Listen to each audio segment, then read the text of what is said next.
ప్రభు అయిన యేసు క్రీస్తు ప్రశస్త నామంలో ఇక్కడ కూడి ఉన్న దేవుని బిడ్డలైన మీకందరికీ, అలాగే విశ్వాసవాకు అనే ఆధ్యాత్మిక కార్యక్రమాన్ని వీక్షించుచున్న శ్రోతలైన మీకందరికీ కూడా ప్రభు అయిన యేసుక్రీస్తు నామములందరికీ కూడా హృదయపూర్వకమైన ప్రేమ వందనాలు. ఎలా ఉన్నారు? బాగున్నారా? అలాగే ప్రియులారా, విశ్వాసవాకు ఆధ్యాత్మిక కార్యక్రమాన్ని వీక్షించుచున్న బిడ్డలైన మీకందరికీ కూడా మరొక మారు హృదయపూర్వకమైన ప్రేమ వందనాలు. మరి ఎండలు భయంకరంగా విపరీతంగా కాస్తూ ఉన్నాయి. అయినా దేవుడు విశేషమైన తన కృపచేత ఆయన బిడ్డలమైన మనల్ని కాచి కాపాడి తన దయగలిగిన లెక్కల నీడలో దేవుడు కాచి కాపాడుతున్నాడు. ఆమేన్. మంచిది ప్రియులారా, ఈ ఆధ్యాత్మిక వర్తమానాలు మిమ్మల్ని ఎంతగానో ప్రోత్సాహపరుస్తున్నాయి, ఆత్మీయంగా బలపరుస్తున్నాయని విశ్వసిస్తూ ఈ కార్యక్రమాలు ఆగకుండా కొనసాగించాలి అని మీ అనుదిన ప్రార్థనలు తప్పక మానక ప్రార్థన చేయాలని ప్రభు పేట మనం చేస్తున్నాను. ఇంకేమీ ఆలస్యం చేయకుండా దేవుని వాక్యాన్ని ధ్యానించుటకు సమయం అయింది. మీ పరిశుద్ధ గ్రంథమైన బైబిలును చేత పట్టుకుని కూర్చుని శ్రద్ధగా దేవుని మాటలు వినాలని ప్రభు పేరట మీ అందరికీ నేను మనవి చేస్తున్నాను. దేవుడు ఏదైనా ఒక మాట ద్వారా మనలను దర్శించబోతున్నాడు, ఏదైనా ఒక మాట ద్వారా మనల్ని బలపరచబోతున్నాడు, ఏదైనా ఒక మాట ద్వారా పరిశుద్ధాత్ముడు మనలను ఆదరించబోతున్నాడు. కాబట్టి దేవుడు ఏదైనా ఒక్క మాట చాలు మన జీవితాలలో ప్రభావితం చేయటానికి. ఆమేన్. మంచిది. ఇంకా దేవుని వాక్య ధ్యానములోనికి మనం వెళ్దాం. పరిశుద్ధ గ్రంథమైన బైబిల్లో నుంచి అపోస్తుడైన పౌలు గారు రోమీలకు రాసిన పత్రిక 4వ అధ్యాయం 8వ వాక్యాన్ని మూల వాక్యంగా మనము చదువుకుందాం. ప్రభువు చేత నిర్దోషి అని ఎంచబడిన వాడు ధన్యుడు. దైవ జనాంగమా, దేవుని బిడ్డలారా, ఈరోజు ప్రసంగాంశం ఏమిటంటే ప్రభువు చేత నిర్దోషి అని ఎంచబడడం. ఇది మనము చదువుకున్నంత ఈజీ కాదు. అర్థమవుతుందా? అసలు నిర్దోషి అంటే ఏమిటి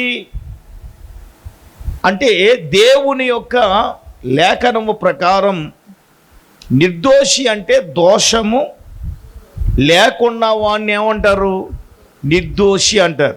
ఇప్పుడు ప్రభువు చేత లేదా ప్రభువు యొక్క దృష్టిలో నిర్దోషిగా ఎంచబడిన వారు, ప్రభు దృష్టిలో నిర్దోషులుగా ఉన్నవారిని గురించి ఈరోజు మనం ధ్యానించబోతున్నాం. ప్రభు దృష్టిలో నిర్దోషులుగా ఉండడం మనం అనుకున్నంత ఈజీ కాదు, మనం ఆలోచించినంత ఈజీ కాదు, మనం మాట్లాడినంత ఈజీ కాదు, మనము ప్రవర్తించినంత ప్రవర్తన అంత ఈజీ కాదు. ఒక వ్యక్తి దేవుని చేత నిర్దోషిగా ఎంచబడాలి అంటే, చూడండి, నిర్గమకాండములో మనం చూసినప్పుడు 20వ అధ్యాయం 7వ వచనంలో ఏమన్నారు? నీ దేవుడైన యెహోవా నామమును వ్యర్థంగా ఉచ్చరించకూడదు. ఒకవేళ ఎవడైతే దేవుని నామాన్ని వ్యర్థంగా ఉచ్చరిస్తాడో వానిని ఆయన నిర్దోషినిగా ఎంచడు అన్నాడు. చూడండి, దేవుని నామాన్ని వ్యర్థంగా ఉచ్చరించకూడదు. దేవుని నామాన్ని వ్యర్థంగా ఏం చేయకూడదండి? ఉచ్చరించకూడదు కదా, మాట్లాడకూడదు కదా. ఇప్పుడు ఆయన అంటున్నారు, ఎవరైతే యెహోవా తన నామమును వ్యర్థముగా ఉచ్చరింపునో వానిని ఆయన ఏం చేయడట? నిర్దోషినిగా దేవుడు ఎంచడు. చాలామంది దేవుని నామాన్ని ఎలా పడితే అలాగ మాట్లాడేస్తారు, ఎలా పడితే అలాగ ఉచ్చరిస్తారు. నేనంటాను, నువ్వు ఎలా పడితే అలా మాట్లాడేసి ఎలా పడితే అలా ఉచ్చరిస్తే దేవుడు నిన్ను నిర్దోషినిగా ఎంచడు. వినండి, ఒక వ్యక్తి ఎదుట నిర్దోషినిగా ఉండడం ఈజీయే, అవునన్నా కాదన్న వాస్తవం అది. కానీ దేవుని దృష్టిలో నువ్వు నిర్దోషినిగా ఎంచబడడం అది సామాన్యమైన విషయం కాదు. ప్రతి ఒక్క వ్యక్తి కూడా దేవుని చేత నిర్దోషినిగా ఎంచబడడం అనేది చాలా ప్రాముఖ్యమైనది. ఆమేన్. ఇదే మాట ద్వితీయోపదేశ కాండంలో కూడా ఇందాక మనం చదువుకున్న వాక్యమే 5వ అధ్యాయం 11వ వచనంలో కూడా నీ దేవుడని యెహోవా నామమును వ్యర్థంగా ఉచ్చరింపకూడదు. చూడండి 5:11 యెహోవా తన నామమును బట్టి వ్యర్థంగా ఉచ్చరించు వానిని ఆయన నిర్దోషినిగా ఎంచడు. దైవలేఖనము స్పష్టంగా చెప్పే మాట ఏంటో తెలుసా? నీవు నేను మనం దేవుని దృష్టిలో నిర్దోషినిగా ఉండాలి అంటే అది ఆర్డినరీగా కాదు. ఇక్కడ ఒక అత్యంత కీలకమైన విషయం చెప్పారు. అదేంటనంటే ఆయన నామాన్ని వ్యర్థంగా ఉచ్చరించకూడదు. ఆయన నామాన్ని ఎలా పడితే అలా ఉపయోగించడానికి వీలు లేదు. ఉచ్చరించకూడదంటే పలకకూడదని అర్థం, అంతే కదా. ఉచ్చరించకూడదంటే పలకకూడదు. అందుకే యేసుప్రభు వారు కూడా చెప్పారు, అన్యజనుల మధ్యలో మిమ్మల్ని బట్టి నా నామం ఏమవుతుంది? దూషించబడుతుంది, ద్వేషించబడుతుందని యేసుప్రభులు వారు చెప్పకని చెప్పారు. దైవజనంగా దేవుని బిడ్డలారా, ఈ దినము మనము పరిశుద్ధాత్ముడు మనతో ఆయన మాట్లాడే మాట ఏంటో తెలుసా? పరిశుద్ధ గ్రంథమైన బైబిల్లో నుంచి 4 వ్యక్తుల గురించి మనము ధ్యానం చేద్దాం. ఆ 4 వ్యక్తులు దేవుని దృష్టిలో నిర్దోషునిగా ఎంచబడిన వారు. చెప్పండి, 4 ఎవరండి? ఎవరి చేత? దేవుని చేత. మొట్టమొదటిగా ఎవరో తెలుసా? యోబు గ్రంథములో మనం చూచినప్పుడు చూడండి ప్రియులారా, యోబు అంటాడు 6వ అధ్యాయం దయచేసి 28వ వాక్యాన్ని మనం చదువుదాం. అన్యాయము లేకుండా 6:29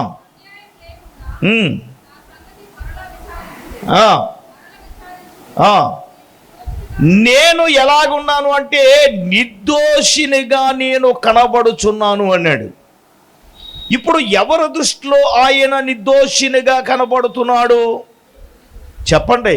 యోబు గారు ఎవరి దృష్టిలో నిర్దోషినిగా కనబడుతున్నాడు? దైవికమైన దృష్టిలో ఏమండి ఆయన నిర్దోషినిగానే కనబడుతున్నాడు. కారణం ఏమిటంటే దేవుని బిడ్డలారా, ఇది యోబు గ్రంథం 5వ అధ్యాయంలో మనం చూసినప్పుడు ఏమండి 8వ అధ్యాయంలో మనం చూసినప్పుడు 8వ అధ్యాయంలో ప్రియులారా 4-5 నుంచి చదివితే, ఇదిగో నీవు జాగ్రత్తగా దేవునిని వెతికిన ఎడల, సర్వశక్తుడగు నీవు బ్రతిమాలుకుని ఎడల, నువ్వు పవిత్రుడివై యథార్థవంతుని ఎడల నిశ్చయముగా ఆయన నీయందు ఏం నిలిపి? చెప్పండి, శ్రద్ధ నిలిపి నీ నీతికి తగినట్లుగా ఆయన గమనించండి దేవుని బిడ్డలారా. ఎందుకంటే ప్రియులారా, నేను నిర్దోషినై ఉండినను ఆయనకు ప్రత్యుత్తరం ఇవ్వజాలను అంటాడు. 9:10 యోబు గ్రంథం 9వ అధ్యాయం 15వ వచనం చూడండి. నేను నిర్దోషినై ఉండినను ఆయనకు ప్రత్యుత్తరం చెప్పజాలను, న్యాయకర్తని నేను ఆయనను బ్రతిమాలు కొనతగదు. ఇప్పుడు ప్రియులారా, యోబు గారు ఎలాగ కనబడుతున్నారు అంటే ఇదే 9వ అధ్యాయం 2వ వచనంలో కూడా ఏముంది? వాస్తవమే, ఆ సంగతి అంతే అని నేను ఎరుగుదును.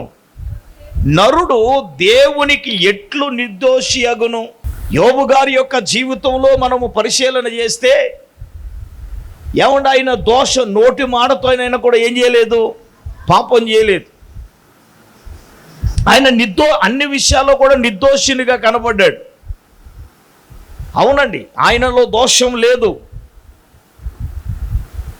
దేవుని దృష్టిలో ఎలాగ కనబడుతున్నాడు అంటే ఆయన నిర్దోషినిగానే కనబడుతున్నాడు. దీన్ని ప్రూవ్ చేసుకోవలసిన అవసరం లేదు. ఆయన అంటాడు, నేను నిర్దోషినిగా ఉండినను ఆయనకి నేనేం చెప్పలేను, నేను ప్రత్యుత్తరం ఇవ్వలేను అంటున్నాడు యోబు గారే. అవునండి, నిజంగా నేను చెప్తున్నాను, నువ్వు దేవుని ఎదుట నిర్దోషినిగా కనబడితే నా దేవుడు నీ జీవితాన్ని, నీ పరిస్థితులను, నీ స్థితిగతులను నా దేవుడు మార్చగలిగిన దేవుడు. ఆమేన్. నా దేవుడు మారుస్తాడు. యోబు నిర్దోషినిగా కనబడలేదా? యోబు నిర్దోషినిగా ఉండలేదా? ఎస్, ఉన్నాడు. చూడండి, యోబు గ్రంథం 11వ అధ్యాయం 15 వచనాన్ని ఒకసారి చదవండి. నిశ్చయముగా నిర్దోషివై నువ్వు సంతోషించదవు, నిర్భయుడవై నీవు స్థిరపడి ఉందువు. హల్లెలూయా. నిర్దోషి అయిన వాడు నిర్భయంగా ఏం చేస్తాడు? సంతోషిస్తాడు. అవును, భయం ఏముంది చెప్పండి? నిర్దోషి అయిన వాడికి భయం ఏంటి? తప్పు చేయలేడుకు భయం ఏంటి సార్? దోషం చేయలేనుడికి తప్పు ఏంటి? దేవుని ఎడల యథార్థంగా ఉన్నవాడికి భయం ఏంటి? చెప్పండి, ఎవడు భయపడతాడు? ఎవడైతే తప్పు చేస్తాడో వాడే భయపడతాడు. అదే కదా. తప్పు చేయలేనోడు, నిర్దోషిగా ఉన్నవాడు ఎవడికి భయపడతాడండి? చెప్పాలి గట్టిగా. ఎవడికి భయపడగా? ఏ బెదిరింపులకు భయపడతాడా? ప్రలోభాలకు భయపడతాడా? మనుషులకు భయపడతాడా? నేనంటాను, వాడెవ్వడికి భయపడడు. దేవునికి స్తోత్రం కలుగునుగా. అందరి గట్టిగా దేవుని స్తోత్రం చెప్పండి. కారణం ఏంటో చెప్పనా? వాడు నిర్దోషి అయి ఉన్నాడు. ఆమేన్, ఆమేన్. అవునండి, ఎస్, నిజమే. ఇప్పుడు ఆయన ఒక పక్కన పోరాటం. ఎవరికి? యోబు గారికి. ఆస్తంతా పోయింది, పిల్లలు పోయారు, తర్వాత ఇంకేంటి? శరీరం భయంకరమైన రోగముతో పోరాటమే కదండి. ఇప్పుడు ఆ పోరాటంలో ఆయన ఏమంటాడు చూడండి. యోబు గ్రంథం 13వ అధ్యాయం 18వ వచనం కూడా చదవండి. ఆలోచించండి, నేను నా వ్యాధ్యమును సరిచేసుకుని ఉన్నాను, నేను నిర్దోషినిగా కనబడుదునని నాకు తెలియను. దేవునికి స్తోత్రం కలుగునుగా. ఇప్పుడు ఈయన వ్యాధ్యాన్ని దేవుని దగ్గర ఏం చేసుకుంటున్నాడు? సరి చేసుకుంటున్నాడు. కొన్ని సమయాలలో యోబే కాదని మనం కూడా మన పోరాటాలు దేవుని దగ్గర ఏం చేయాలా? సరి చేసుకోవాలి. మన ఆలోచనలను సరి చేసుకోవాలి. మన ప్రవర్తనను ఏం చేయాలి? సరి చేసుకోవాలి. మన తలంపులను ఏం చేయాలా? సరి చేసుకోవాలి. మన క్రియలను ఏం చేయాలి? చెప్పండి. మన వ్యాధ్యాలు, పోరాటాలు ఇవన్నీ దేవుని దగ్గర ఏం చేయాలి? కొన్ని సమయాలలో మనం ఏం చేయాలి? సరి చేసుకోవలసిన పరిస్థితులు మనకు ఆవరిస్తున్నప్పుడు ఖచ్చితంగా మనం ఏం చేయాలా? సరి చేసుకోవాలి. యోబంతడు వాడే నేను సరి చేసుకుంటున్నాను అన్నాడు. సరి చేసుకుంటున్నాను కాబట్టి అక్కడ విలువైన మాట ఏంటో తెలుసా? నేను నిర్దోషినిగా కనబడుదును. ఆమేన్. ఎవరికి నిర్దోషినిగా కనబడుతున్నాడు? దేవునికే కదా. యోబులాగా మనం చెప్పగలమా? ఇదిగో నా వ్యాధ్యాన్ని నేను సరి చేసుకున్నాను, నా దేవుని దగ్గర నిర్దోషినిగా కనపడ్డాను. చెప్పండి, మనము దేవుని సన్నిధిలో మౌనం ఏంటి? చెప్పే దమ్ము లేదు మనకి. ధైర్యం ఉందా? నిర్దోషినిగా నేను ఉన్నానా? మౌనం సమాధానం కాదు. యోబు గారిలాగా దేవుని దగ్గర మన వ్యాధ్యాన్ని మనం సరి చేసుకోగలమా? దేవుని ఎదుట మనము నిర్దోషినిగా కనబడడం అనేది సవాలుతో కూడింది ఇది. అవునా కదా? మరి అయ్యగారు, మరి ఏదో మరి లోకల్లో ఉన్నాం కదండి. ఎలపల దాపల ఏంటమ్మా? ఒక ఆవిడ అంటుందండి, ఎలపల దాపల ఉంటుందండి. మరి అంటే ఎలపల దాపలు అంటే అర్థం ఏంటి? లోపల ఏమండే నతనీల్ గారు చెప్పండి, ఎలపల దాపలు అంటే అర్థం ఏంటి? అటు ఇటు, లేదా లోపల బయట.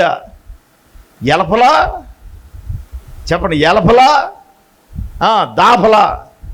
ఎలపలా ఉంటుందంట, దాపలా ఉంటుందంట. అసలు ఎలపల దాపల ఏంటి నాకు అర్థం కాదు.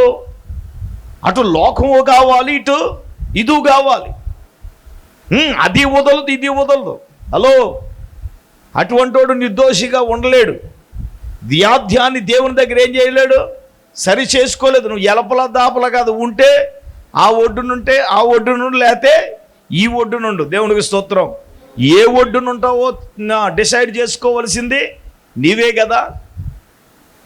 నేనంటాను, యోబు గారిలాగా మనం సవాలుగా చెప్పగలమా? ఇదిగో నా వ్యాధ్యాన్ని నేను సరి చేసుకుంటున్నాను, నా దేవుని దృష్టిలో నేను ఎలాగున్నాను? నిర్దోషినిగా నేనున్నాను. ఆమేన్. ఇప్పుడు యోబు గారు దేవుని దృష్టిలో, దేవుని చేత నిర్దోషినిగా కనబడుతున్నాడు. ఆయన నిర్దోషినిగా కనబడ్డాడు అనడానికి గల కారణం ఏమిటంటే, పోయినది రెండంతలుగా యోబు గారు చెప్పండి పొందుకున్నాడు లేదా? ఆయన నిర్దోషి అనడానికి కారణం ఏంటంటే, రెండంతల ఆశీర్వాదాన్ని యోబు పొందుకున్నాడు. ఆమేన్. పోగొట్టుకున్న ఆరోగ్యాన్ని తిరిగి ఏం చేశాడు? పొందుకోగలిగాడు. ఆయన నిర్దోషినిగా ఉన్నాడు అనడానికి నిదర్శనం అదేగా. దైవజనంగా దేవుని బిడ్డలారా, ఈ రాత్రికాల సమయంలో ప్రియా పరిశుద్ధాత్మ దేవుడే నీతో, నాతో, మనతో మాట్లాడుతున్నాడు. ఆయన నిర్దోషి అనడానికి గల కారణం ఏంటంటే, పోగొట్టుకున్నది తిరిగి పొందుకున్నాడు. ఆస్తిని సంపాదించుకున్నాడు, పిల్లలను సంపాదించుకున్నాడు, ఆరోగ్యాన్ని సంపాదించుకున్నాడు, తిరిగి తన స్నేహితుల్ని సంపాదించుకున్నాడు, అందరినీ సంపాదించుకున్నాడు. అవును, నిజమే. నిర్దోషిగా ఉంటే తప్పనిసరిగా దేవుని చేత ధన్యుడు, ఆశీర్వదించబడిన వాడిగా ఉంటాడు. రెండవదిగా మనం చూసినప్పుడు 2 సమూయేలు గ్రంథం 22వ అధ్యాయం, దయచేసి 25వ వచనాన్ని చదువుదాం. కావున నేను నిర్దోషినయుండుట యెహోవా చూచెను, తన దృష్టికి కనబడిన నా చేతుల నిర్దోషత్వాన్ని బట్టి నాకు ప్రతిఫలం ఇచ్చెను. సేమ్ అదే మాట 18వ కీర్తన 24వ వచనంలో కూడా సేమ్ అలాగే ఉంది. కావున నేను నిర్దోషి, కావున యెహోవా నేను నిర్దోషినిగా ఉండుట చూచి తన దృష్టికి కనబడిన, చూడండి, నా చేతుల యొక్క నిర్దోషత్వాన్ని బట్టి నాకు ఏమిచ్చాడు? ప్రతిఫలం ఇచ్చాడు. దైవజనంగా అందరూ తలలు పైకెత్తి నా వైపు చూడండి. రెండవదిగా ప్రియులారా, ఇక్కడ దావీదును గురించి మనం చూస్తూ ఉన్నాం. దావీదు నా ప్రియమైన దేవుని బిడ్డలారా, దేవుని దృష్టిలో ఎలాగున్నాడు ఇక్కడ చూడండి. కావున యెహోవా నేను నిర్దోషినిగా ఉండుట ఆయన చూచి. చూడండి, దావీదు నిర్దోషినిగా ఉండుట ఎవరు చూచారు? దేవుడే చూచాడు, యెహోవాయే చూచాడు. మనము నిర్దోషినిగా ఉండుట, మనము నిర్దోషిగా జీవించుట, నీ చేతుల్లో ఉన్న నిర్దోషత్వాన్ని దేవుడు చూస్తున్నాడు. నువ్వు నిర్దోషిగా ఉన్నావా లేదా అనేది దేవుడు చూస్తున్నాడు. ఇక్కడ ఏమన్నాడు? నేను నిర్దోషినిగా ఉండుట ఆయన చూచి. దావీదు నిర్దోషినిగా ఉన్నాడని ఎవరు చూచారు? చెప్పండి. దేవుడే చూచాడు కదా. తన జీవిత దినములన్నిటిలో ఒక దోషం చేశాడు. ఆ దోషాన్ని ఒప్పుకున్నాడు. పశ్చాత్తాపముతో, కన్నీటితో దేవుని దగ్గర అతడు ఏం చేశాడు? ఒప్పుకున్నాడు. తన జీవిత దినములన్నిటి అతడు చేసింది ఒకే ఒక దోషం. అదేంటో మనకు తెలుసు. యుద్ధము చేయవలసిన సమయంలో యుద్ధం మానేసి గురువు గారు మిద్ది మీద ఎక్కి చూడరాని దృశ్యం చూచి కానరాని పని చేయడానికి అతడు పూనుకున్నాడు. ఇందులోనే బోలంత స్టోరీ ఉంది. అదేంటో మీ అందరికీ తెలుసు. ఉరియా విషయంలో ప్రియులారా, ఉత్తరం రాయించి ఆడు సావు ఉత్తరం ఆడి చేతికి ఇచ్చి పంపించాడు. కారణం ఏంటి? ఆ ఉత్తరంలో ఏముంది? ఒరే ఉరియాని యుద్ధంలో ముందు పెట్టు. ఏంటి అలా చూస్తున్నారు సీరియస్గా? ఆడు సావు ఉత్తరం ఆడి చేతికి ఇచ్చి పంపించాడు. ఎవడన్నా చూస్తాడో చూడరా చెప్పండి. మనం ఏదైనా పట్టుకెళ్ళి అన్నాం అనుకోండి, చూసే వరకు ప్యానం కుదురుగా ఉంటుందా? తులసి కుదురు ఉండదు. మా తాతయ్య చిన్నప్పుడు చాలా సందర్భాలు చెప్పి, ఇంగ్లాండ్ లెటర్ ఉంటుంది కదా, పోస్ట్ కార్డు ఇంగ్లాండ్ కవర్లు ఉండి కదా, ఆయన రాసి ఇంగ్లాండ్ కవర్ రాసి అంటించి ఎవరు పోస్టులు వేయరా అన్నాడు. అసలు మా తాతయ్య ఏం చేశాడని పేనం కుదిరలేదు, దేవునికి స్తోత్రం. అప్పుడు పెన్న తీసి ముక్కు తీసి కొద్ది గ్యాప్ ఉంటే ఇలాగని ఇలాగని ఇలాగని ఇలాగని మొత్తం మీద ఉత్తరం ఓపెన్ చేసి మొత్తం ఉత్తరం అంతా చదివేసి ఏమంటే పోస్ట్ ఆఫీస్ దగ్గరికి వెళ్ళి గొమ్మంటించేసి మామూలుగా వేసేసాను.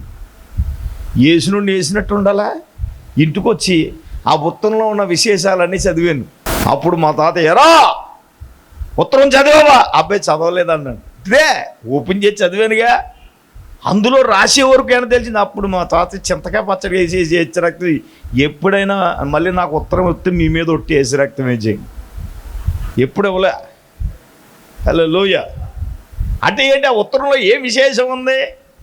కొంతమందికి దళారం ఆగదు, ఏదైనా పట్టుకెళ్ళి ఇయ్య అంటే ఆ మూత ఓపెన్ చేసేదాకా ఎత్తుకలే. ఒక ఆవిడ వేసి రక్తం వేసి పట్టుకెళ్ళి అంత ఇయ్య అంటే చూసేవరకు ఏముందో అంతే కదా. మరి ఆడు సాగున్నాడు ఉత్తరంలోనే పెట్టి రే ఈ పట్టుకెళ్ళి ఎవరు అంటే ఇది ఎంత యథార్థవంతుడు తెలండి,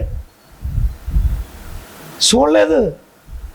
ఆ ఉత్తరంలో ఏముందో తెలుసా? ఒరే ఉరియాని యుద్ధంలో పెట్టు, ముందులో పెట్టి ఏం చేయాలని కథం చేసి.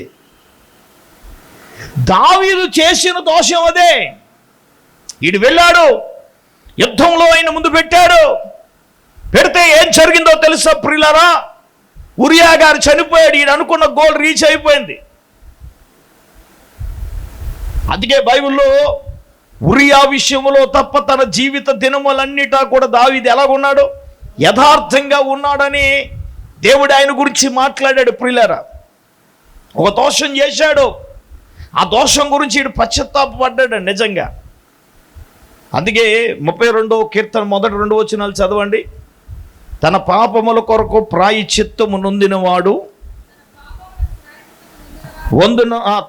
తన అతిక్రమములకు పరిహారము నొందినవాడును, తన పాపములకు ప్రాయశ్చిత్తం నొందినవాడు ధన్యుడు. యెహోవా చేత నిర్దోషి అనేవాడు ఎంచబడిన వాడును, ఆత్మలో కపటము లేని వాడును ధన్యుడు అన్నాడు. గట్టిగా దేవుని స్తోత్రం చెప్పండి. ఇప్పుడు దావీదు చేసిన అతిక్రమానికి ఏం పొందాడు? పరిహారం పొందాడు. పాపము కొరకు ఏం పడ్డాడు? ఆయన పశ్చాత్తాపపడ్డాడు. అయ్యో నేను పాపము చేశానయ్యా, ఈ సోపుతో నన్ను కడుగు, హిమము కంటే నన్ను తెల్లగా మార్చయ్యా, నా దోషాన్ని నేను ఒప్పుకుంటున్నాను, నా పాపాన్ని నేను ఒప్పుకుంటున్నాను. అయ్యా నీవే నన్ను కడగాలి, పరిశుద్ధపరచాలి. నీ అతిక్రమములకు ఏం జరగాలి? పరిహారం జరగాలి. నీ పాపానికి ఏం జరగాలి? ప్రాయశ్చిత్తం జరగాలి, పరిహారం జరగాలి. అంటే నువ్వేం చేయాలా? నువ్వు చేసింది దేవుని దగ్గర ఒప్పుకోవాలిగా. అది ఏ అతిక్రమమైనా, ఏ దోషమైనా, ఏ పాపమైనా నువ్వు ఏం చేస్తున్నావో, రహస్య తలాలలో నువ్వు చేసే పాపము, అది ఏ పాపమైనా సరే నువ్వు చేసేది పాపమని నీకు తెలుసు, నీ ఆలోచన పాపమని తెలుసు. నీ పాపానికి నువ్వేం పొందాలి? పరిహారము పొందితేనే, నీ అతిక్రమానికి పరిహారము జరిగితేనే, నీ పాపానికి ఏం జరగాలి? ప్రాయశ్చిత్తము జరిగితేనే. హలో, అలాగా జరిగిన వాడట యెహోవా చేత నిర్దోషి అని ఎంచబడతాడు. అంతే కదండి. పాపానికి ప్రాయశ్చిత్తం జరగకుండా, అతిక్రమానికి పరిహారం జరగకుండా దేవుని చేత మనము నిర్దోషులుగా ఎంచబడలేము. దావీదు చేసిన ఆ దోషము, అతిక్రమము, ఆ పాపము అతడు దేవుని ఎదుట ఒప్పుకున్నాడు. దేవుని ఎదుట ప్రియులరా చాలా పశ్చాత్తాపపడ్డాడు. ఆ పశ్చాత్తాపముతోనే 51వ సంకీర్తన దావీదు గారు రాశారు. ఎంతగా పశ్చాత్తాపపడ్డాడో తెలుసా? నేను అడుగుతున్నాను, దేవుని చేత నువ్వు నిర్దోషినిగా ఎంచబడాలంటే నీ అతిక్రమములకు పరిహారము జరుగుతుందా? నీ పాపములకు ప్రాయశ్చిత్తము జరుగుతుందా? నేనంటాను, ఈ రెండు జరగకపోతే నువ్వు దేవుని చేత నిర్దోషినిగా ఎంచబడలేవు. దేవుడే ఎంచాలి అంటే ఖచ్చితంగా లేఖనం ఏం చెప్తుంది? ఏమండి, ఆయన ఏమన్నాడు? ఇదిగో నేను నిర్దోషినిగా ఉండుట నా దేవుడు నన్ను చూచి తన దృష్టికి కనబడిన నా చేతుల్లో ఉన్న నిర్దోషత్వాన్ని బట్టి దేవుడు నాకేమిచ్చాడు? ప్రతిఫలం ఇచ్చాడు అన్నాడు. నా చేతుల యొక్క నిర్దోషత్వం చూడండి. 26వ కీర్తన 5-6 వచనాలు కూడా చదవండి. చూడండి, నిర్దోషినని నా చేతులు నేను కడుగుకొందును, యెహోవా నీ బలిపీఠము చుట్టూ నేను ప్రదక్షిణము చేయదను. ఆమేన్. చూడండి, నిర్దోషినని ఏం చేస్తున్నాడు? ఇతను చేతులు కడుక్కుంటున్నాడు. నీ చేతుల్లో నిర్దోషత్వాన్ని చూస్తే దేవుడు ఏమిస్తాడు? మాట్లాడతలేదు ఏంటమ్మా? ప్రతిఫలం ఇస్తాడు. ఏది నీ చేతిలో నిర్దోషత్వం? ఏది నీ చెయ్యాడింపు తగ్గిందా? దేవుడు నమ్మావు మనం. నీ చేతుల్లో నిర్దోషత్వాన్ని దేవుడు చూడాలి కదా. నీ చేతులు నిర్దోషత్వాన్ని చూచిన దేవుడు ఖచ్చితంగా నీకేమిస్తాడు? చెప్పండి, ఏమిస్తాడు? ప్రతిఫలం. దేనికి? నిర్దోషత్వానికి కలిగే ప్రతిఫలం అది. లేదా నీ చేత్తో నువ్వు ఏది విత్తుతావో అదే పంట, ఏది విత్తుతావో అదే పంట కోసుకుంటాం. దైవికంగా మనం ఆలోచన చేద్దాం. ఇదిగో అందుకే నేను నిర్దోషినని నా చేతులు నేను కడుక్కుంటున్నాను. అంత మాత్రం కాదు, యెహోవా నీ బలిపీఠం చుట్టూ నేనేం చేస్తున్నాను? ప్రదక్షిణం చేస్తున్నాను అంటున్నాడు. చేతుల్లో నిర్దోషత్వాన్ని, ఏదైనా దోషం ఉంటే కడిగేసుకోవాలి. ఏమండి, మరి పిలాతు గారు ఏమన్నారు చెప్పండి? సిలువేసే అంటుంటే, ఒరే మీరు ఆయన సిలువేయమంటున్నారు, అతనిలో ఏ దోషమో కనపట్టలేదురా. ఆయన ఏమన్నాడు? ఈ విషయంలో నేనేం చేస్తాను? నా చేతులు నిర్దోషివే ఏం చేశాడు? చేతులు కడిగేసుకున్నాడు. ఏమన్నాడు? ఈ నిరపరాధి నింద పాపం నా మీదకి నా బిడ్డల మీదకి రాకుండును గాక. నిర్దోషి ఏం చేశాడు? చేతులు కడిగేసుకున్నాడు పిలాతు. దైవ జనాంగమా, దేవుని బిడ్డలారా, పరిశుద్ధాత్ముడు ఆయన తన వాక్యమును బట్టి నీతో నాతో మనందరితో కూడా మాట్లాడే మాట ఏంటో తెలుసా? నువ్వు నిర్దోషిగా ఉండుట దేవుడు చూస్తే ఖచ్చితంగా దావీదుకు దేవుడిచ్చిన ప్రతిఫలం ఇచ్చిన దేవుడే నీకు నాకు మనకు ఏం చేస్తాడు?